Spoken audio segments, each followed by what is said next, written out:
अपने पसंदीदा सीरियल के ऐसे ही डेली अपडेट के लिए हमारे चैनल को सब्सक्राइब करें।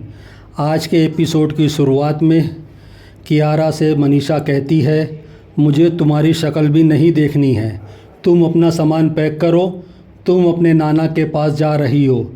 मनोज रोकने की कोशिश करता है तो मनीषा कहती है, लोग कहते हैं बच्चों को दोस्तों की तरह रखना चाहिए, वो गलत कहते हैं। हमने इसके हर काम में इसका साथ दिया, चाहे लॉयर ना बनने का फ़ैसला या अबीर से शादी का फ़ैसला या अबीर से तलाक का फ़ैसला। फिर मनीषा रोने लगती है। सबके समझाने पर भी मनीषा नहीं मानती है। कियारा जाने लगती है तो अरमान उसे रोकता है। क्रश उससे कहता है, हमारे बीच दूरियां आ गई हैं, लेकिन मैं तुम्हारा बुरा नहीं चाहता। कियारा कहती है, माँ नहीं चाहती तो मैं कैसे रुकूं। फिर कियारा जाने लगती है और वह दरवाज़ा बाहर से बंद करके चली जाती है। कियारा ऑटो में बैठकर चली जाती है और सर्वेंट आकर दरवाज़ा खोलता है। इधर ऑटो वाला कियारा को बीच रास्ते में उतार देता है क्योंकि उसके पास पैसे नहीं होते हैं। कियारा का कोई दोस्त उसका कॉल नहीं उठाता है। वह दुखी होकर बीच सड़क पर बैठ जाती है। तभी उसके सामने एक गाड़ी आती है। कियारा गुस्से में कहती है, मैं इसी लायक हूँ, मुझ पर गाड़ी चढ़ा दो। उस गाड़ी में से अबीर आता है और कहता है, मेरे साथ मेरे घर चलो। कियारा मना करती है तो अबीर उसे समझाता है, तुमने बड़ी मुश्किल से नशे की आदत छोड़ी है, अब अकेले रहकर ठीक होने का रिस्क मत लो, मुझे तुम्हारी मदद करने दो। कियारा उसके साथ गाड़ी में बैठ जाती है। तभी अबीर को अरमान का मैसेज आता है जिसमें अरमान उसे धन्यवाद कहता है। अरमान को अबीर का मैसेज मिलता है कि कियारा उसके साथ घर चली गई है। दूसरी तरफ मायरा अरमान को बुलाती है और दिखाती है अबीरा सो नहीं रही है।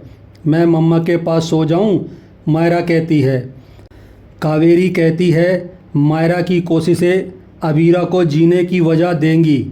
मायरा अबीरा के पास जाकर सो जाती है।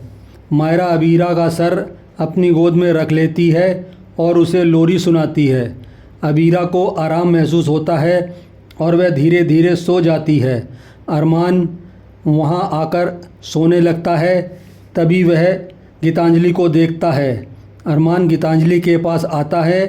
गीतांजलि कहती है, अब अबीरा वापस आ गई है तो अब आपको रातों को जागकर काम करने की ज़रूरत नहीं है। अबीरा की तबीयत जल्द ही ठीक हो जाएगी और हमारा रिश्ता भी। अरमान परेशान हो जाता है। इसके बाद विद्या अरमान के पास आती है और कहती है, जिन सपनों के सच होने की गुंजाइश ही ख़त्म हो गई हो, उन सपनों को देखकर खुद को दुख मत दो। विद्या अरमान को समझाती है, तुमने गीतांजलि से शादी की है, तुम्हें उसे पत्नी का हक देना होगा। यह सुनकर अरमान परेशान हो जाता है। इधर गीतांजलि सोते हुए दरवाजे की तरफ देखती है और अरमान का इंतज़ार करती है। इधर अरमान परेशान होता है कि मैं माँ को कैसे समझाऊँ कि मैंने गीतांजलि से शादी सिर्फ मायरा और अबीरा से दूर रखने के लिए की थी।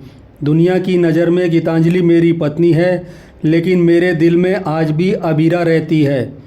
अरमान मन ही मन गीतांजलि से माफ़ी मांगता है और सोचता है, हमारे बीच हमेशा दूरियां रहेंगी।